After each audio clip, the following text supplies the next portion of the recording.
ګل رحمان او تاسو ګورئ کرایم سین ډیجیټل. دا ټیم کې زه د پشتخرې کلي کسټم چوک نوی کلی ورته وایي دې ټیم کې موجود یم. مازدیګري ټیم کې د دې ځای سابقه ناظم دی سجاد خان خلیل پاکستان پیپل پارټۍ سره تعلق هم ساتي او د دې کلي ډېر خدمتګار نامعلومه وسلوالو چې یادېږي چې 2 موټر سایکل سوارو او په دې باندې ډزې کړې وي. هغه کې یو سجاد خلیل خان او یو سره عبدالمنان چې د دې په ګاونډ کې اوسېږي د ډېر وخت ملګری هغوی دواړه وفات شوي دي.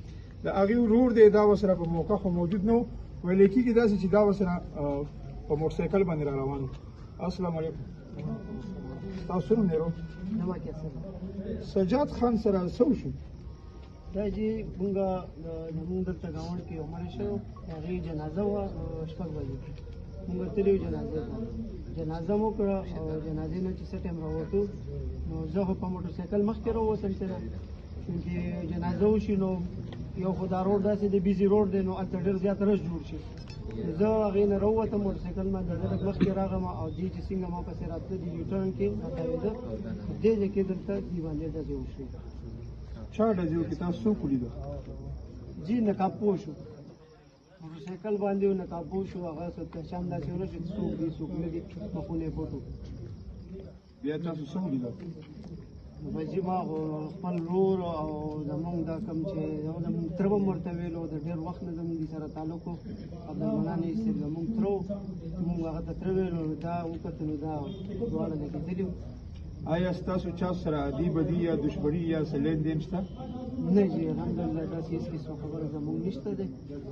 پخوا چېرته تېر شوي خو الحمدلله په دې وخت کې زمونږ هېڅ چا سره هم داسې څه خبره نشته او دا ټول کلی بلکې دا نږدې څومره کلي چې دي هغه ټول به د دې خبرې ګوی ورکړي چې سجاد خلیل یو داسې انسان چې په دې ټول کلي کې او هر کور ته هغه خیر رسولی و او په دې لږ وخت کې هغه ډېرې غټې غټې راجنامې کړې وې د 302 وې پکې داسې نور د جداد ډېرې هغې کې د پشتخر ایس ایچ او افتخار بابا صاحب د ایس پي عمر صاحب هغه دا ټول ورسره په دې کې شریک وو او دا ټول دې مخکې دا ټولې معاملې هغې دغه کړې وې.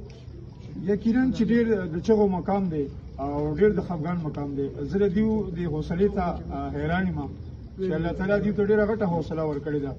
یقینا که داسې پېښه په بل چا راشي په یو ټایم د 2 کور نه 2 مرګونه دا ډېر زیات زور ورکوي.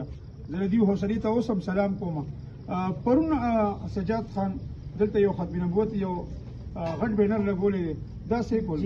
بالکل جی دا یو څو ورځې مخکې زمونږ باډه ګیټ سړی باندې مدرسه ده د هغې علما راغلي وو هغې ورته ویلي وو چې یاره مونږ دغسې پروګرام کوو نو بیا د هغې په مشوره باندې هغې ورته لیکل ورکړل ورته چې زه به درته دلته دا یو فلیکس ولګوم غټه نو هغې په دې باندې ډېر زیات خوشحاله وو چې دا خو زمونږ دپاره یو ډېره غټه خبره چې دا راته تاسو لګوئ دلته دا یو غټ دعوت دی د خلکو دپاره. یو خو به دا خلک به خبر شي په دې روډ باندې ځي نو د ختم نبوت په 11 تاریخ باندې حیدرآباد کې د دې یو غونډه ده نو دا یو زموږ دپاره دعوت هم شو نو هغې دا پرون په خپله لګولې ورته ولاړو دا فلیکس هم دلته ولګولو او په دې جنازې د دوران کې هم دا علما ورسره ملو شو ورسره ولاړو همدې حوالې باندې ورسره خبرې کولې. السلام علیکم. وعلیکم السلام. سجاد خان ستاسو څه کېدل؟ زما سکر ورنږدې و الله دې هغه دنیا ښایسته کړي.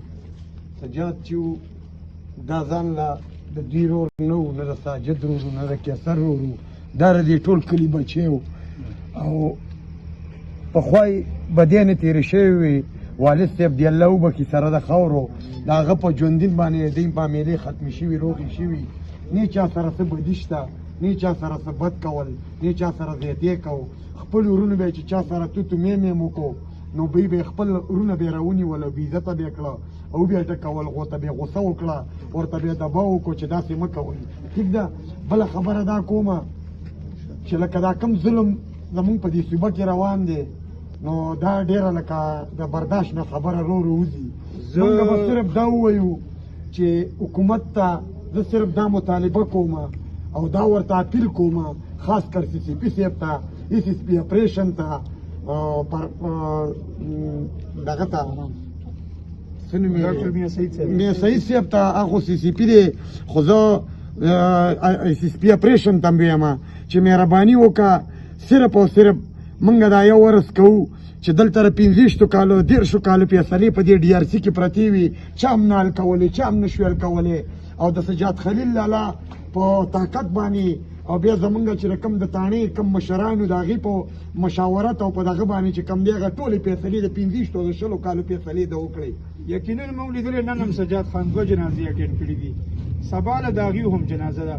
تاسو څه ګڼئ چې هغې ته به د دې جنازې ته کندې به څوک ورکړي او څومره څه حالات به وي؟ بس تاسو هم ګورئ او د ټوله دنیا ګوري چې دا ټول علاقه او ټول دنیا ورپسې جاړي. سجاد د مرګ سړی نه و چې چا مو کو الله دې تباه کړي، الله دې مچي تباه کړي، خدای پاک دې اصل او نسل تباه کړي. خو انشاءالله سجاد چې دی نه د سجاد میراتو او نه چې دی داسې بېڅوکه و. د سجاد سره بچې به ودرېږي، د دې علاقه هم ودرېږي او هر سړی به ورسره ودرېږي. او قومي جرګه چې کومه ده خالد ایوب صاحب هغې هم چې دی وختي ویډیو وکړه، لکه هغې به هم چې دی ما ته وګوره بھرپور طریقې سره ودرېږي.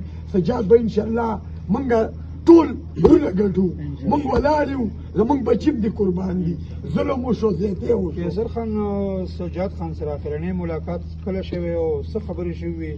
آیا د هغې د خولې نه داسې څه د مرګ یا د شهادت څه داسې الفاظ وتي چې هغه الفاظ هغې رښتیا کړ؟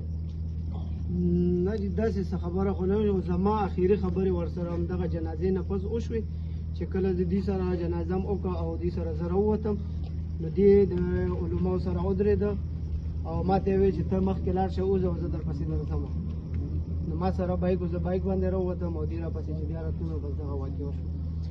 یقینا د نوي کلي پشتخره د ډي آر سی بیا د پاکستان پیپلز پارټي او بیا د ما سره چې دا کم چم ګوند کې کم خلک کم پړوسیان د دې رشتہ داران ولر دي، دا د دې خبرې آگاهي کوي چې سجاد خان حقیقي معنو کې د خپل علاقې او خدمتګارو دیو هم د خپل د دې وخت د دې پولیس افسرانو نه دا مطالبه کوي چې لکه مازدیګر 6 بجې وي او رڼا چوکو کسټم چوکو او ډیرو خلکو هغه خلک لیدلی دي.